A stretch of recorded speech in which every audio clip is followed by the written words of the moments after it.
Hello students, so we have started the topic direct proportion. So I've given some video. I've also given the video how to apply direct proportion in different word problems.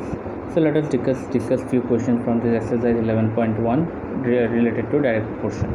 So you have learned that in direct proportion, if one value increases, the other value also increases. If one decreases, the other also decreases. So in this case, it is said that x and y, they are in proportion.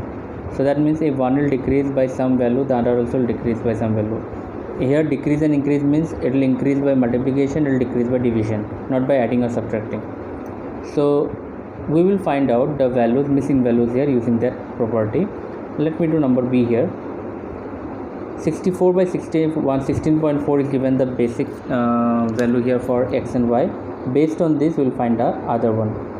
First find out how will you get 16 in place of 64. Because it has decreased, so obviously you have to divide something. So what should I divide here so that I get 16? Just you can, if you see here, so to get 16, what should I do from 64? If I divide 4, I get 16. So whatever I'll divide here also, because it's a direct proportion.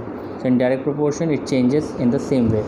So 16.4 divided by 4 gives you 4.1. So this is done. Now let us come to here. This is given, you have to find out this one. 16.4 it changes to 65.6, so it increases. That means something has been multiplied. If you calculate it and find it, then you will see that 4 has been multiplied. If you cannot find it directly, simply divide this number by this number, you will get the number that is multiplied. So whatever is multiplied will be multiplied here also. So 64 into 4, 256, done. Lastly, this is given.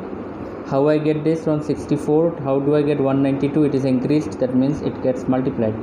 Multiplied by what? If I multiply by 3, I get 192. So similarly, this also will be multiplied by 3. So 16.4 into 3, 49.2. In the same fashion, you have to do this only. In this case, nothing will get divided, all will get multiplied only.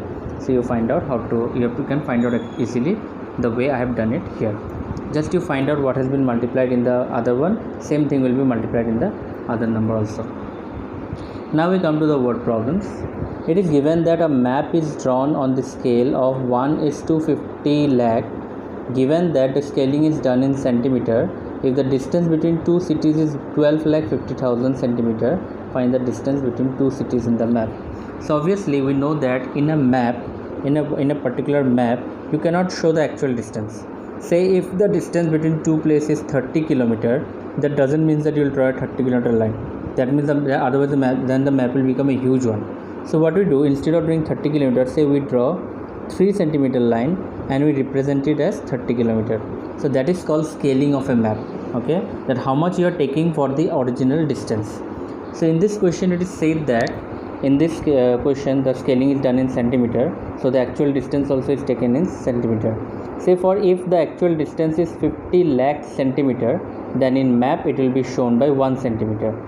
Then what will be the scale on the map, distance in the map, if the original is 12,50,000 centimeter? So according to ratio, if the actual is 50 lakh, then the scale on the map will be 1 centimeter. Then if the original is 12,50,000, then what will be the distance in the map? So let me consider that let the distance between the two cities on the map be x centimeter. Actual distance is given as 12,50,000 centimeter. Now clearly the distance on the map and the actual distance are in direct proportion, because you can see if this will decrease, this will also decrease. Obviously we are dependent on this. If this becomes double, then this also becomes doubles. If this becomes half, this will also become half. So in that way it is directly proportional. Okay.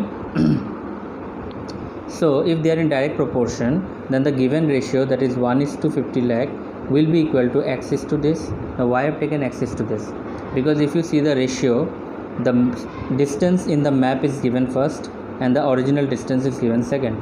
So in the second ratio also you have to maintain the same thing, because it's a direct proportion. Since it is map is to actual, so here also it should be map is to actual. So the distance in map is x and the actual distance is given 12,50,000. So 1:50,000 is equal to x is to 12,50,000. 50 lakh and 12,50,000. So now product of extremes, product of means. If you remember in class 6 also you have learned that if two ratios are proportional, then we can say that product of the extremes, that is first and last, is equal to product of the means, that is second and third.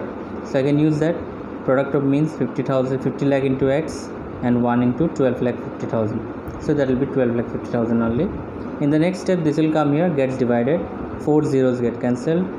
125 1 ja 125, 125 4 ja 500. Now I will convert this into decimal. As it is not divisible 1, so I will put a point and take 0. 4 2 ja 8, remainder 2, with decimal another 0, 4 5 ja 20, so 0.25. That means if the original distance is 12,50,000 centimeter, then in the map you have to represent it by 0.25 centimeter. So that is the answer. In the same procedure you have to do number 3 also. Just in this case the question has been reversed. In this case you will find the actual distance, not the distance in the map. Now let us come to question number 4. Rajesh takes 30 minutes to cover 115 km on a car. In how much time will he cover 45 km? So let us think like this, that this is if you remember this type of questions you have done in unitary mathematics also. So if you think this question like this, say 30 minutes 15 km. So in reverse thing, if you say 15 km के लिए 30 minutes चाहिए, so 45 km के लिए ज़्यादा चाहिए या कम? Because the distance has increased, so obviously the time will also increase. That means it is directly proportional.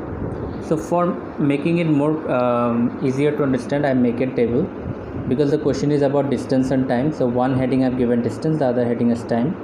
In the first statement it is said that for 15 km 30 minutes time is taken.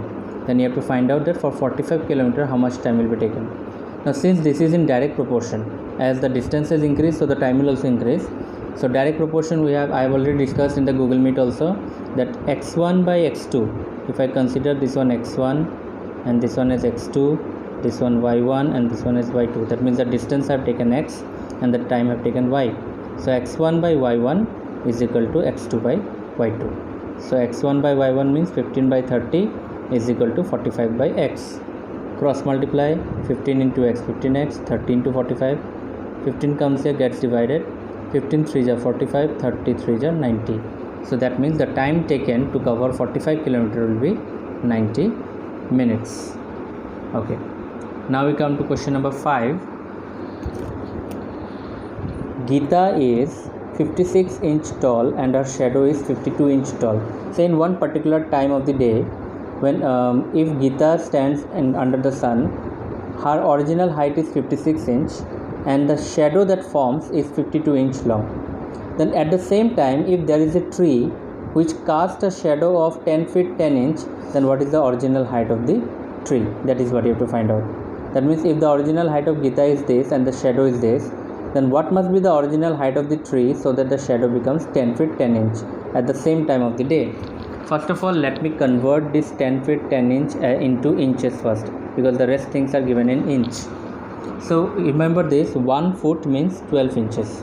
So 10 feet means 10 into 12 plus 10 inch. So 10 into 12 means 120, 120 plus 310, 130 inches. Now let us make the table. First we will take the actual height here and then we will take the length of the shadow. So it was given that Geeta's height is 56 inch and her shadow was 52 inch. Height of the tree I have considered to be x, and the length of the shadow, which is given as this, that is converted to 130 inch, is 130 inch here I have written. Now obviously this is also direct proportion, because the shadows has been casted on the same day at the same time. So the ratio of the shadow and the original height will remain same for the girl and for the tree, though the height and the shadows are not of the same length, but the ratio will be same. So 56 by 52 is equal to x by 130, that is x1 by y1, x2 by y2. So cross multiply again, 52 into x, 56 into 130. In the next step it will come here and get divided. So when I do the division and I do the cancellation, 2 26 ja 2 28 ja, 2 14 ja 2 13 ja 13 10 ja, so 14 into 10 140. So the actual height of the tree is 140 inch. Let me convert it into feet and inch again, as this shadow was also given in that form. Since I convert from feet to inch by multiplying 12, Similarly, from inch to feet, I will divide by 12. So when I divide by 12, I get 12 1 is 12, remainder 2, carry 1 to 0, 12 1 is 12, remainder 8. So this is your feet and the remainder is inch. So 11 feet 8 inch is the height of the tree. Even if you stop your answer here, then you will get full marks, not a problem. But because the question is given in that form, so I have converted into feet and inch. One more question I will do for today, rest we will do later. 5 cartons of juice, each containing 1100 ml of juice, cost rupees this. That means there are 5 cartons of juice, and in each carton there are juice containing means a jar of juice containing 1100 milliliter. That means in one carton you have total this much milliliter. In that fashion you have 5 cartons which cost rupees 495. Then if you have one carton of 750 ml, then what will be the cost of 8 such cartons? So here the number of carton is also changing and the quantity of juice is also changing. So what I'll do is that I'll convert it into some same common unit. Say let me find out that in 5 cartons total quantity of juice is how much. Since one carton contains 1100 ml, so 5 cartons will contain 1100 into 5, 5500 ml. And in the second case it is said that in one carton it contains 750 ml, so in 8 cartons it will contain 750 into 8, 6000 ml. Now in the question the cost of this is given, 5 cartons with 1100 ml, that is 5500 ml cost is given. You have to find out the cost for this. So let me make the chart, quantity of juice and cost. So this quantity of juice cost is given as 495, you have to find out for this one. So let me take it as X. So because the value of juice has increased, quantity of juice has increased, so the cost will also increase. So it is in direct proportion. So this by this is equal to this by this. 55 by 495, 6000 by X, cross multiply 5500 into X, 5500X, 495 into 6000. In the next step it will come here and get divided. So how do I cancel? 0 0 0 0 cancel, 5 11 ja, 5 12 ja, 11 1 ja, 11 45 ja. So 12 into 45, 540. So cost of 8 cartons of 750 ml each is rupees 540. So for today this much. Next part, rest part we will do after the puja vacation. So follow these explanations, and question number 3 as I have not done, you can follow question number 2 and solve question number 3. Thank you.